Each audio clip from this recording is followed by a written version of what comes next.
सत्य समाचार, तटस्थ समाचार, समाज बदल्ने हाम्रो अभियान। नमस्कार, यो हो टाइम समाचार। म वीरेन्द्र मन्सुर। गरौँ अंग्रेजी संवत सुरु भएको सम्बन्धी प्रसंगबाट। ग्रेगोरियन पात्रोका अनुसार शनिबारदेखि अंग्रेजी नयाँ वर्ष इस्वी संवत 2022 सुरु भएको छ। हाल विश्वको विभिन्न स्थानमा यो संवत लागू रहेको छ। सौर मास र चन्द्रमासको समन्वयबाट वैदिक कालदेखि नै सुरु भएको विक्रम संवत जति वैज्ञानिक नभए पनि हाल इस्वी सनको प्रभाव भने विश्वव्यापी छ। नेपालमा भने विक्रम संवत लागू छ।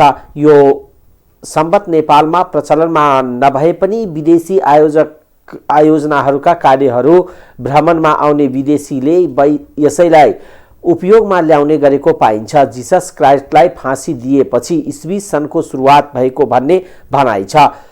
पोप ग्रेगोरीले जुलियन पात्रो अनुसारका सनलाई प्रतिस्थापन गर्दै अहिले प्रचलनमा आएको पात्रोलाई चलाएकोले यसलाई ग्रेगोरियन पात्रो अनुसारको नयाँ वर्ष भनिन्छ। जुलियन पात्रो शासक जुलियस सिरजको प्रचलनमा ल्याएका थिए। केही वर्ष अघिदेखि नेपालका विभिन्न स्थानमा इस्वी सन मनाउने गरिएको छ। नयाँ वर्ष सन् 2022 को अवसरमा यो पात्रोका अनुसार चाडपर्व मान्नेले एक आपसमा शुभकामना आदान प्रदान गरी मनाएका छन्। नयाँ वर्ष 2022 का अवसरमा विदेशीहरूको बढी उपस्थिति हुने काठमाडौँको ठमेल, बौद्ध तथा उपत्यका बाहिरका पोखरा, सौराहा लगायतका स्थानमा शनिबार विशेष रूपमा यो पर्व मनाइएको छ।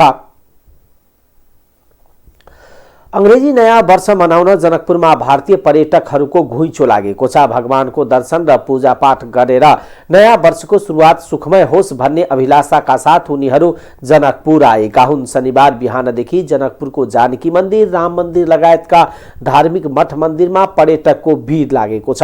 भारतीय गाडीको चाप बढेको छ। महोत्तरीको जलेश्वर, धनुषाको जटही नाकाबाट भारतीय पर्यटकहरू अत्याधिक रूपमा जनकपुर आएका छन्। कोरोनाले जनकपुर सहितको पर्यटन क्षेत्र सुस्त भएको थियो। अहिले बिहार राज्यका मात्र नभई अन्य प्रान्तबाट समेत जनकपुरमा पर्यटकहरूको भिड देखिएको छ। नेपालका धेरै साथै छिमेकी मुलुकमा भारत, राजस्थान, गुजरात, महाराष्ट्र, हरियाणा, दिल्ली, बिहार, उत्तर प्रदेश, हिमाचल प्रदेश, उत्तराखण्ड लगायतका राज्यबाट हजारौंको पर्यटक जनकपुरमा आउने गरेको छ। त्यसैगरी मॉरिशस, फिजी, मलेसियाको बाली, इन्डोनेसिया, श्रीलङ्का, अमेरिका, चीन लगायतका मुलुकबाट पर्यटक जनकपुर आउने गरेको यहाँका होटल व्यवसायीहरू बताउँछन्। नयाँ वर्षको अवसरमा भने बिहार सहित विभिन्न प्रान्तका पर्यटकहरू जनकपुर आएका छन्। जनकपुरको होटलहरू पर्यटकले भरि भराउ भएका छन्। जानकी मन्दिरका उत्तराधिकारी महन्त रामरोशन दासले जानकी मन्दिरमा 3-4 वर्षपछि यतिको संख्यामा पर्यटक आएको भन्दै खुसी व्यक्त गर्नुभयो। आयो कि त्यसमा अब नयाँ वर्ष के सोच्नु र धेरै गाह्रो थियो, जनजीवन नै अस्तव्यस्त थियो। तर यसपालिको 2022 को यो नयाँ वर्ष मलाई लाग्छ एउटा यस्तो उत्साहित फेरि आएछ कि मलाई लाग्छ आजसम्म मैले यो भिड यसै पालि हेरेको छु। यो अंग्रेजी वर्षको नयाँ वर्ष, अंग्रेजीमा जुन नयाँ वर्ष छ त्यसको र राम्रै निकै म देखिरहेको छु चहल पहल। तर मलाई सबभन्दा एउटा खुसी के लाग्यो भने यो नयाँ वर्ष कुनै पनि अंग्रेजी नयाँ वर्षलाई त हामी त्यस्तो मान्यता हामीहरू मान्दैनौँ। हामी त विक्रम संवत धार्मिक मान्छे छौँ। तर अब वर्ल्डले चाहिँ नयाँ वर्ल्डको एउटा अंग्रेजी नयाँ वर्ष अब श्रद्धा छ जसको छ। तर नयाँ वर्षमा एउटा माछा, मासु, दारू, रक्सी मात्रै खाएर जुन नयाँ वर्ष मनाइरहेको थियो, धेरै जसो यस्तो चलन बनाइसकेको थियो, त्यसलाई अलिकति मैले हेर्दैछु धर्मप्रति त्यो दिन भगवानको पूजा अर्चना गर्नु, आफूमा खुसियाली हुनु, आफ्नो यो वर्षको नयाँ वर्ष मेरो राम्रो बितोस् भनेर भगवानसँग आफ्नो आशीर्वाद लिएर जानु एउटा समाजको राम्रो चाहिँ मैले हेर्दैछु। एउटा चेतना, जनचेतना भन्दा पनि राम्रो मैले हेर्दैछु यो राम्रोतिर गइरहेछ। किनभने माछा, मासु, दारू, रक्सी कहिले पनि हिंसात्मक ठाउँ दिन्छन्, संस्कारको बोध गराउँदैन। एउटा संस्कारमा आउनु ठुलो उपलब्धि हो। अहिले भारतीय गाडीको चाप समेत अत्याधिक बढेको छ। भारत मध्य प्रदेश स्थित टीकमगढकी राजकुमारी बृखभानु कुँवरीले 9 लाख चाँदीको असर्फी खर्चेर निर्माण गराएकोले यसलाई नौलखा मन्दिर पनि भन्ने गरिन्छ। सन् 1894 शिलान्यास भई सन् 1911 मुगल शैलीमा निर्माण सम्पन्न भएको मन्दिर नेपालको प्रख्यात कलाको उत्कृष्ट नमुना मानिन्छ। सीताको जन्मभूमि रहेका कारणले समेत धार्मिक पर्यटकहरू जनकपुर अत्याधिक आउने गरेका छन्।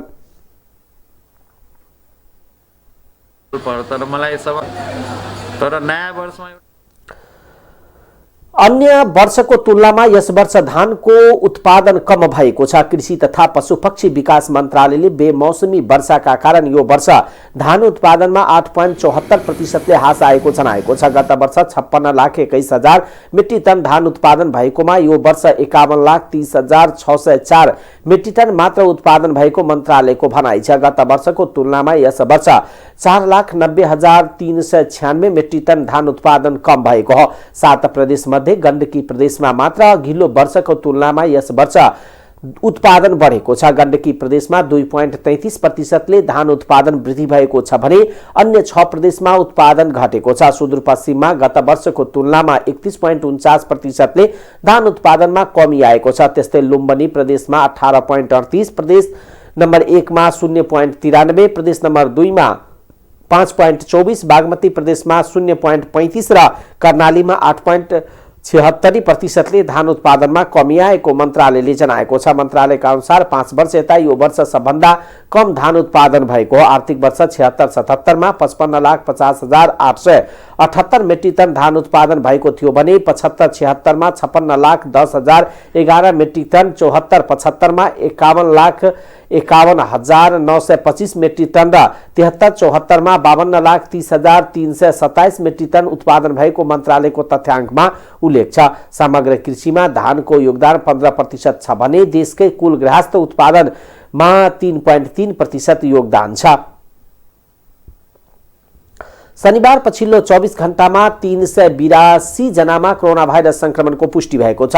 स्वास्थ्य तथा जनसङ्ख्या मन्त्रालयका अनुसार 5,700 पीसीआर परीक्षणमा 342 र 15,952 एन्टिजेन परीक्षणमा 40 जना गरी कुल 382 जनामा संक्रमणको पुष्टि भएको हो। कोरोना संक्रमितको यो संख्या पछिल्लो 1 महिना यता सबभन्दा बढ्यो। यसअघि मङ्सिर 27 गते 341 जना संक्रमित फेला परेका थिए भने मङ्सिर 21 गते र मङ्सिर 16 गते 315 जना संक्रमित भेटिएका थिए। त्यसबाहेक मङ्सिर र पुस महिनामा संक्रमितको संख्या 300 नाघेका थिएन।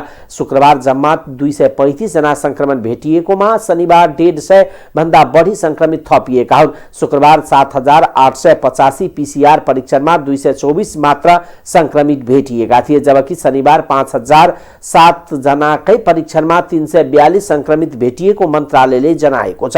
पछिल्लो 24 घण्टामा कोरोना संक्रमणका कारण कसैको पनि मृत्यु भएको छैन। पछिल्लो 24 घण्टामा कोरोना संक्रमण मुक्त हुनेको संख्या 252 रहेको छ। पछिल्लो 24 घण्टामा सबभन्दा धेरै काठमाडौँ जिल्लामा 244 जना संक्रमित भेटिएका छन्। त्यस्तै ललितपुरमा 32, भक्तपुरमा 9, मोरङमा 8, चितवनमा 7 जना संक्रमित भेटिएका छन्। सरकारवालाको व्यवस्थाका कारण महोत्तरीको एक विद्यालय विगत 34 वर्षदेखि एउटै शिक्षकको भरमा सञ्चालित रहेको छ।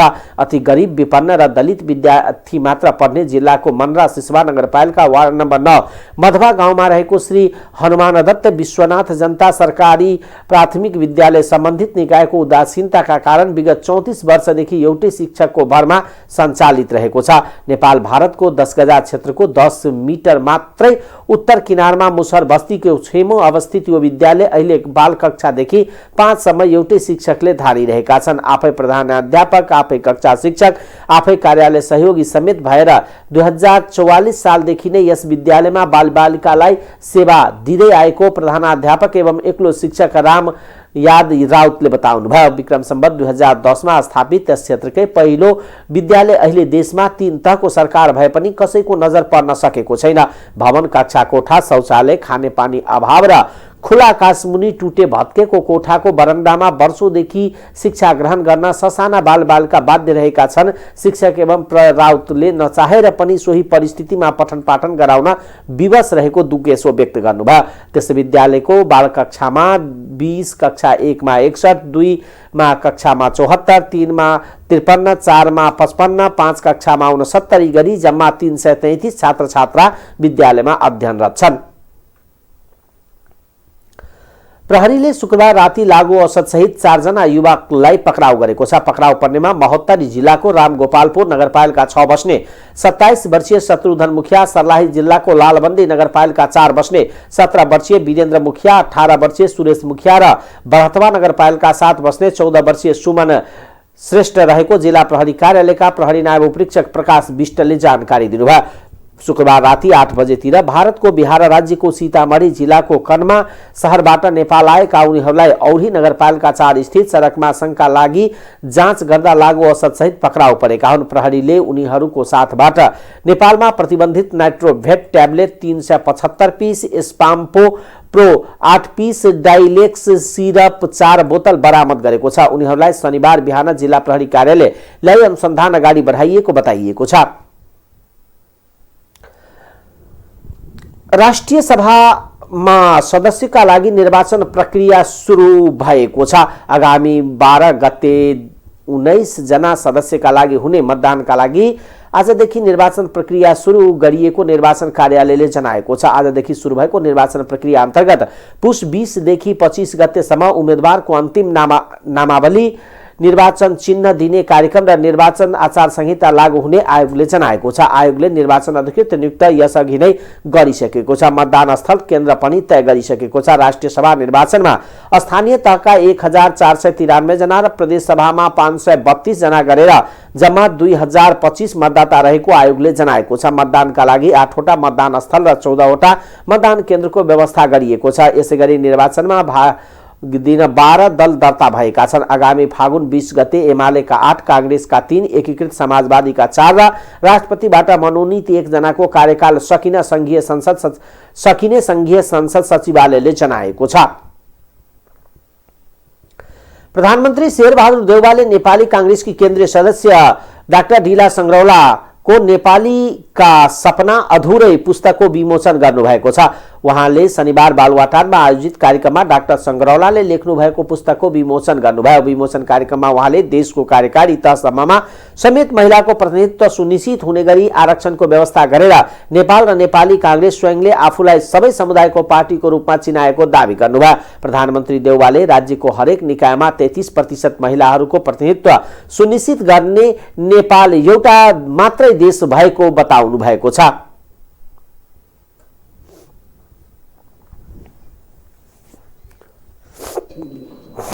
यहाँ 33% महिलाहरूलाई आरक्षण दिएको छ। त्यति मात्रै होइन, स्थानीय तहसम्म हेर्ने हो भने 40% महिलाहरूलाई चाहिँ आरक्षण व्यवस्था छ।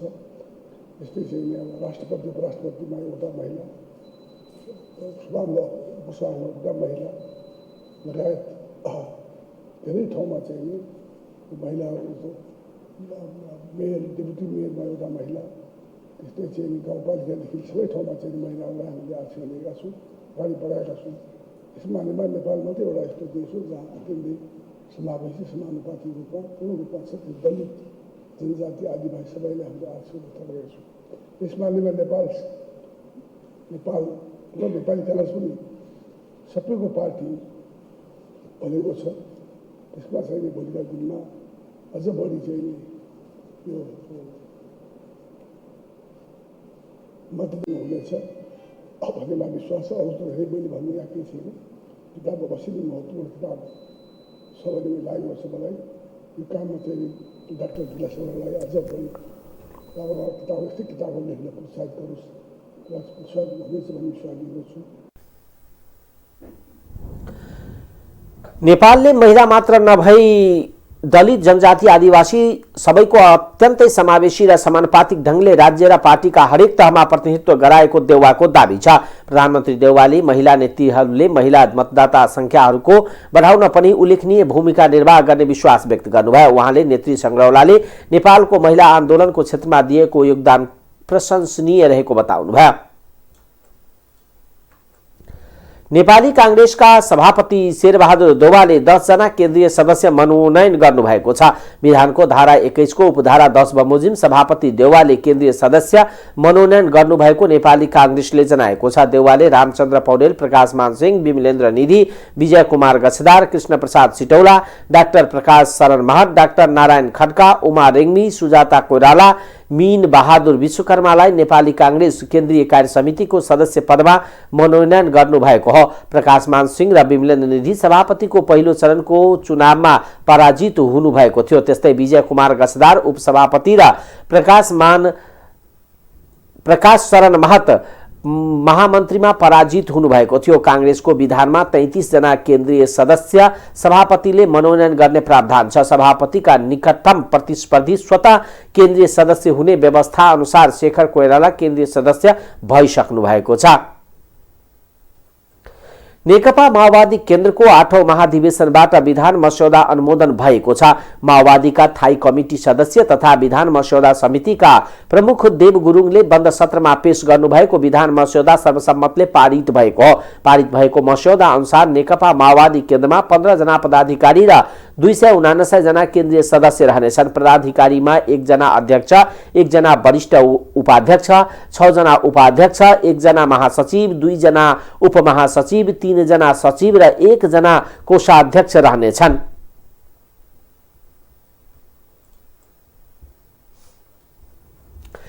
पदाधिकारी र केन्द्रीय सदस्य समावेशी आधारमा चयन हुने विधानमा उल्लेख छ।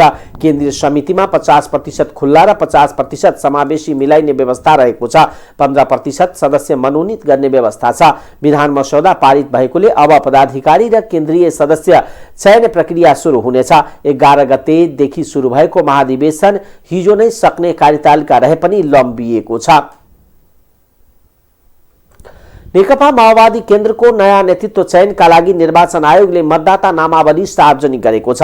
आयोगका प्रमुख विष्णु पुकार श्रेष्ठका अनुसार कुल 1742 मतदाताको नामावली सार्वजनिक गरिएको हो। नामावलीमा आयोजक समिति, विभिन्न विभाग, ज्येष्ठ कम्युनिस्ट मञ्च, सल्लाहकार समिति तथा पार्टी एकता प्रक्रियामा सहभागी भएका तथा मनोनित प्रतिनिधि समेटिएको छ। नयाँ नेतृत्व चयनका लागि आयोगका तर्फबाट मतदाता नामावली प्रकाशन गरिएको आयोगले जनाएको छ।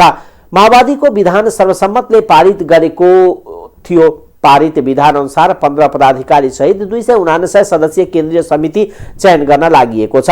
थाई समिति सदस्य देवप्रसाद गुरुङले विधानका सन्दर्भमा उठेका प्रश्नका जवाब दिएपछि विधान पारित गरिएको हो। विधान अनुसार खुल्ला 50% समानुपातिक प्रणालीका आधारमा नेतृत्व चयन गरिनेछ। त्यस्तै केन्द्रीय समितिले 15% मनोनयन गर्ने व्यवस्था गरिएको छ। कुल 50% समानुपातिकमा दलित, मुस्लिम, थारू, मधेसी, आदिवासी जनजाति, खस, आर्य, अपाङ्गता भएका पिछडिएका क्षेत्र, महिला, युवा क्लस्टर तय गरिएको छ। केन्द्रीय समितिमा सबै क्लस्टर र खुल्लाबाट 35% महिला र 20% 40 वर्ष मुनिका युवाको प्रतिनिधित्व गराइने भएको छ। सहमतिमा नै नेतृत्व चयन गर्ने तयारीमा आफूहरू रहेको माओवादीले जनाएको छ। नयाँ नेतृत्व चयन लगायत विषयमा छलफल गर्न थाई समिति बैठक महाधिवेशन स्थल कमलादीमै बसेको थियो।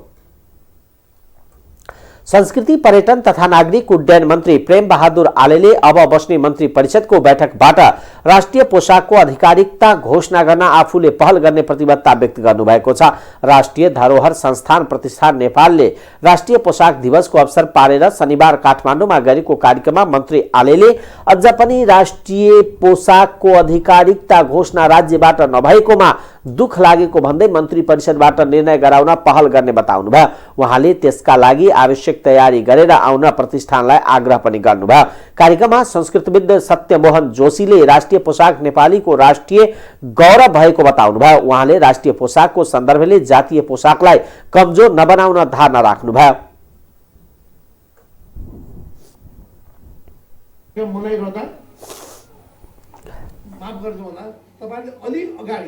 एक डेढ महीना अगाडि नै तपाईहरुले आएर यो विषयमा हामीले अलिकता बृहत छलफल गरेर सम्माननीय प्रधानमन्त्रीज्यूदेखि लिएर विभिन्न मन्त्रालयका मन्त्रीज्यूसित समन्वय गरेर हामीले यसलाई चाहिँ यही आज यो 17 गते पौष 17 गते हामी 9 राष्ट्रिय पोशाक दिवस बनाइराखेका छौँ। यही बेला हामीले क्याबिनेटबाट पास गरेर यो मनाउन पाए अझै भव्य र सभ्य हुन्थ्यो जस्तो मलाई लाग्छ। यहाँ हामी आज छुटेका छौँ, तर छिटै म यही मञ्चबाट तपाईहरुलाई आग्रह गर्न चाहन्छु, छिटोभन्दा छिटो कृपया तपाईहरुले तयारीका साथमा आउनुहोला। यो आज यो भएको कार्यक्रमको सन्देश म सम्माननीय प्रधानमन्त्रीज्यूलाई पनि म सुनाउने छु र तपाईहरुले पुरा तयारीका साथमा आउनुहोस्। म मेरो मन्त्रालयको तर्फबाट मेरो तर्फबाट यसलाई आधिकारिकता दिनको लागि क्याबिनेटमा यो फाइल लगिनेछु। हामी कुरा तपाईहरुलाई विश्वास गराउन चाहन्छु।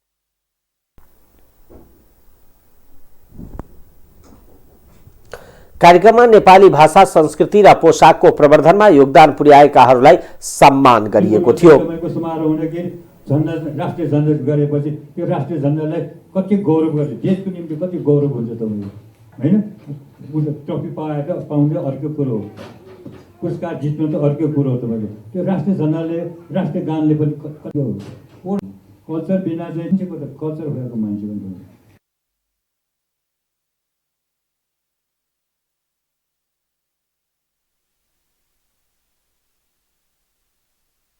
ज्ञानेन्द्र बहादुर कार्कीले अनलाइन सञ्चार माध्यमलाई लोक कल्याणकारी विज्ञापन उपलब्ध गराउन सरकारले आवश्यक तयारी गरिरहेको बताउनु भएको छ। अनलाइन पत्रकार संघ नेपालले शनिबार काठमाडौँमा गरेको कार्यक्रममा बोल्दै उहाँले अनलाइन सञ्चार माध्यमलाई पनि लोक कल्याणकारी विज्ञापन दिन सरकारको नीतिलाई कार्यान्वयनमा लैजान सरकारले आवश्यक तयारी गरिरहेको बताउनुभयो। अनलाइन सञ्चार माध्यमलाई विश्वसनीय, जवाबदेही र मर्यादित बनाउन विशेष पहल कदमी लिन पत्रकारहरूलाई उहाँले आग्रह गर्नुभयो। अनलाइन सञ्चार माध्यमलाई मर्यादित बनाउन सरकारले पनि पत्रकारहरूसँगै बसेर काम गर्ने उहाँको प्रतिबद्धता छ। अन्य सञ्चार माध्यमहरूको सरह सरकारले लोक कल्याणकारी विज्ञापन उपलब्ध गराउने घोषणा र प्रतिबद्धता व्यक्त गरिसकेको छ। यसका लागि सञ्चार तथा सूचना प्रविधि मन्त्रालयले आवश्यक तयारी र गृह कार्य गरिरहेको छ। अनलाइन सञ्चार माध्यमहरूलाई जवाबदेही र मर्यादित बनाउनु आजको आवश्यकता हो। पत्रिकामा लेखिसकेपछि यो सत्य हो भन्ने कुराको विश्वास छ र त्यो विश्वसनीयता कायम गर्न, जवाबदेहिता कायम गर्न र यसलाई मर्यादित बनाउनका निमित्त तपाईहरुबाट विशेष पहल हुनेछ भन्ने मैले अपेक्षा लिएको छु र त्यसका निमित्त यो सरकारले र सञ्चार मन्त्रालयले तपाईहरुको साथमा रहेर सधैँ काम गर्नेछ। कोभिडमा बिमाको कुरा पनि साथीहरूले उठाउनु भएको छ। यस बारेमा मैले गम्भीरताको साथ लिएको कुरा यहाँहरूलाई निवेदन गर्दै यहाँहरूको यो अधिवेशनको पूर्ण सफलताको कामना गर्न चाहन्छु। मन्त्री कार्कीले मुलुकको विकास र समृद्धिका लागि सञ्चार माध्यम सहित सबैले आफ्नो ठाउँबाट योगदान दिनुपर्ने बताउनुभयो। सरकारले यसअघि टेलिभिजन, रेडियो र पत्रपत्रिकालाई मात्र लोक कल्याणकारी विज्ञापन उपलब्ध गराउँदै आएको छ।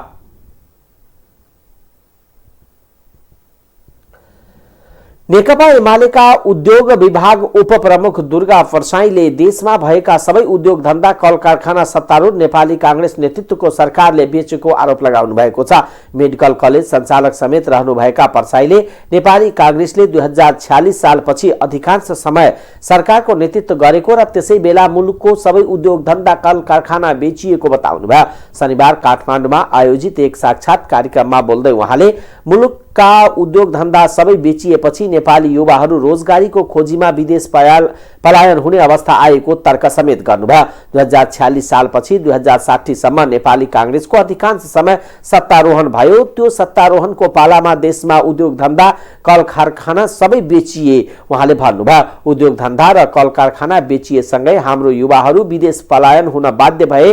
हरियो पासपोर्टको खेती मौलाएको उहाँले बताउनुभयो। एमालेको जनताहरू आएर तपाईको चाहिँ महाधिवेशन हामीले 3 दिनमा सम्पन्न गरेर हाम्रो पार्टीले आफ्नो अब अहिले कार्यक्षेत्रमा कार्य विभाजन गरेर यी मलाई पनि एउटा कार्य विभाजनमा जिम्मा लगाएको छ। तर आज नेपाल कम्युनिस्ट पार्टी माओवादीको आज 8 दिन भइसक्यो। अब चाहिँ उहाँहरूको कुम्भ मेला भयो जस्तो मलाई लागिरहेको छ। उहाँहरूको कहिले सकिने हो हैन? र हामीले हाम्रो पार्टीलाई जनसमर्थन हुँदाखेरि उहाँहरूले के भन्नुभयो भने यत्रो भिड ल्याएर कहाँ हुन्छ, विचारको हामी बुझ्नु पर्यो भनेदेखि मेरो छोरो पनि त्यहीँ पढ्ने, नेताका छोरा पनि त्यहीँ पढ्ने, साधारण मान्छेको छोराछोरी पनि त्यहीँ पढ्ने, त्यो खालको स्कुल हामीले बनाउनु पर्यो। त्यो खालको शिक्षा, त्यो खालको स्वास्थ्य, त्यो खालको रोजगारीको प्रणाली हामीले सिर्जना गर्नु छ। त्यो संविधानभित्र कार्यकारी होला नि त। जस्तो संविधानभित्र होइन, कार्यकारी भनेको के हुन्छ तपाईँलाई थाहा छ? संविधानभित्रको हुँदैन, त्यो लेख्ने कुरा त्यहाँ तपाईँले एकपल्ट पढ्नुहोस् संविधान। एक्जिक्युटिभ पावर जसले एक्सर्साइज गर्छ नि, executive power is executive power. संविधानको व्याख्या जस्तो म मेरो कम्पनीको छ नि, मेरो कम्पनीको सानो मेरो भए पनि सांसद होला, सानो भए कम्पनी हो, त्यसको एक्जिक्युटिभ पावर एक्सर्साइज मैले गर्छु। मलाई मन परेन भने बन्द गर्छु, संविधानको मेरो बन्द गर्छु। मेरो स्क्वायर फिट हेर्ने भने एउटा सिनेमा हलमा 700 देखि 800 मान्छे हो होइन, 1000 मान्छे होला नि त्यहाँ होइन। हाम्रो 10 लाख मान्छे थियो होइन त्रिशुली नारायणी किनारमा। तर हाम्रा धेरै ठुला मिडियाहरूले हाम्रो पार्टीको कभर गरेनन् नि, मानेनन् नि, कन्जुसिया गरेन नि। तर सबै मिडियाका साथीहरूलाई के भन्छ भने कन्जुसिया यहाँ के आयो अस्ति उसले भन्नुहुन्थ्यो त हाम्रो के भन्थ्यो परसाईले पार्टीका अध्यक्ष एवं पूर्व प्रधानमन्त्री केपी शर्मा ओलीले मुलुकको कार्यकारी अधिकार प्रयोग गरेर प्रतिनिधि सभा विघटन गर्नुको तर्क गर्नुभयो। ओलीले संविधान सम्मत ढंगले प्रतिनिधि सभा विघटन गरेको उहाँको जिकिर थियो। अब आर्थिक समाचार।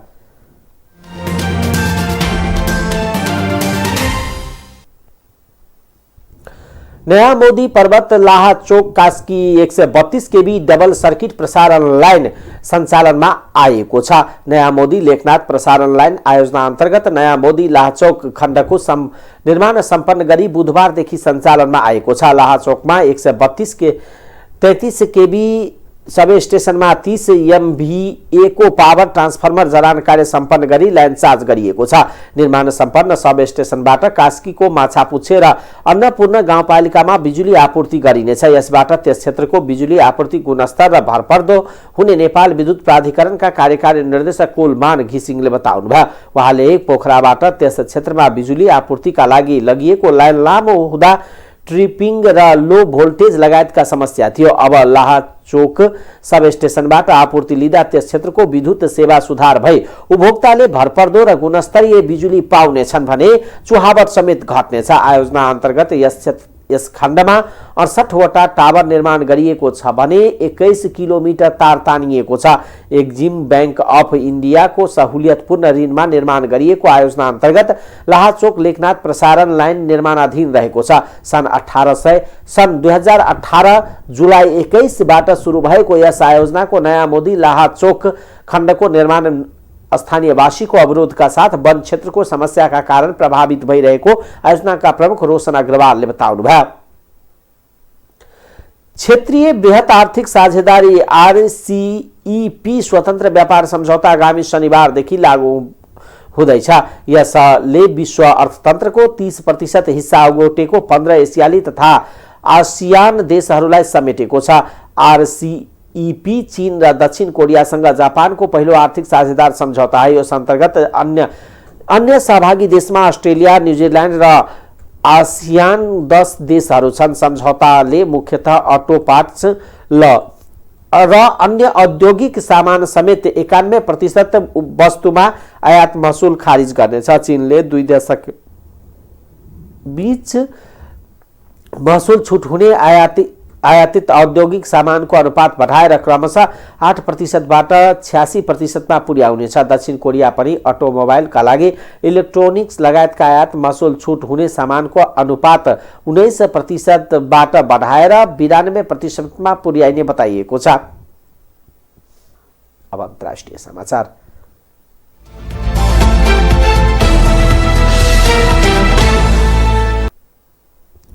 माता वैष्णोदेवी मन्दिर परिसरमा भागदौड मचिँदा 12 जनाको ज्यान गएको छ।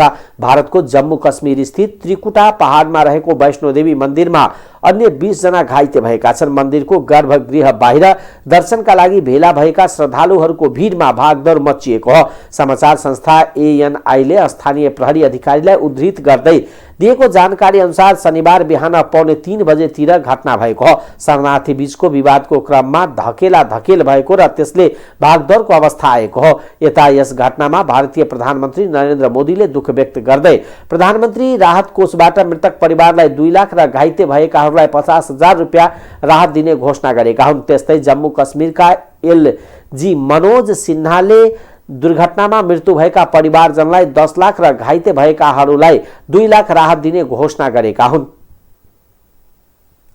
विश्व स्वास्थ्य संगठन WHO ले सन् 2022 मा कोरोना भाइरसको महामारीमाथि विजय प्राप्त गर्ने आशावादी रहेको जनाएको छ। संगठन प्रमुख टेड्रोस अध्यानोम घेब्रेयेससले कोरोना भाइरसको नयाँ भेरिएन्टको संक्रमण फैलिन नदिनका लागि विश्वभर देशहरूको सहकार्य गर्नुपर्ने बताउनु भयो। WHO का प्रमुख डाक्टर ससले नयाँ वर्ष 2022 को शुभकामना सन्देशमा साँघुरो राष्ट्रवाद र खोप सञ्चयलाई लिएर चेतावनी दिनुभएको छ। 2 वर्ष पहिला चीनको वुहानबाट सुरु भएको कोरोना भाइरस महामारी त्यसैता विश्वभर फैलिएको छ। अहिले विश्वभर संक्रमितको संख्या 287 मिलियन पुगेको छ। कोरोनाका कारण 55 लाख मानिसको ज्यान गएको छ। इटलीको सिसिली टापुमा 2021 को अन्तिम दिन अर्थात् हिजो 440 जना प्रवासी बोकेको एउटा उद्धार जहाजलाई अवतरणका लागि अनुमति दिएको छ।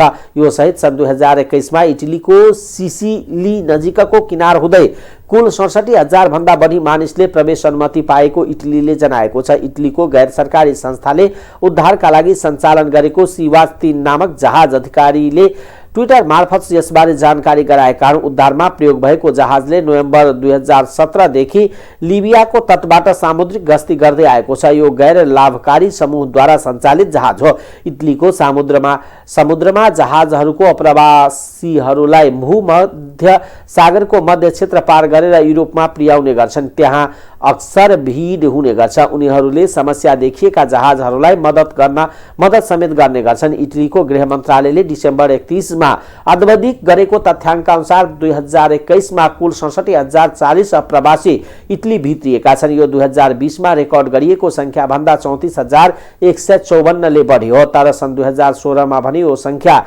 1,81,436 रहेको थियो। संयुक्त राष्ट्र संघीय शरणार्थी निकायले डिसेम्बर 26 मा अद्यावधिक गरेको तथ्याङ्क अनुसार सन् 2021 मा 1,14,584 अप्रवासी समुद्रमा साइप्रस, ग्रीस, इटली, माल्टा, स्पेनमा पुगेका छन्। सन् 2020 को तुलनामा सन् 2021 मा सामुद्रिक आवागमन दर बढेको देखिन्छ। अब खेलकुद समाचार।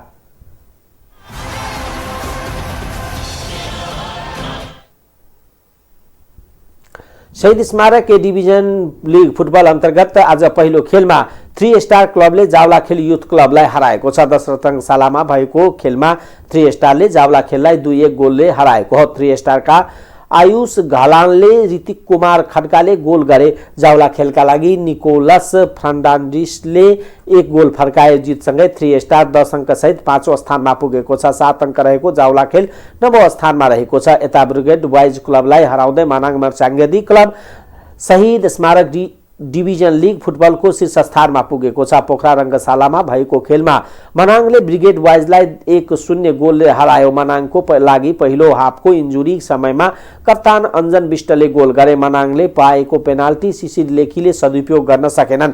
जितसँगै मनाङ 7 खेलमा 16 अङ्क सहित शीर्ष स्थानमा पुगेको छ। 1 खेल कम खेलेको मछिन्द्र क्लबले 14 अङ्क छ। ब्रिगेड 5 अङ्क सहित 12औं स्थानमा छ। टाइम्स समाचार अहिलेको लागि यति नै। हेर्दै गर्नुहोला टाइम्स टेलिभिजन। नमस्कार।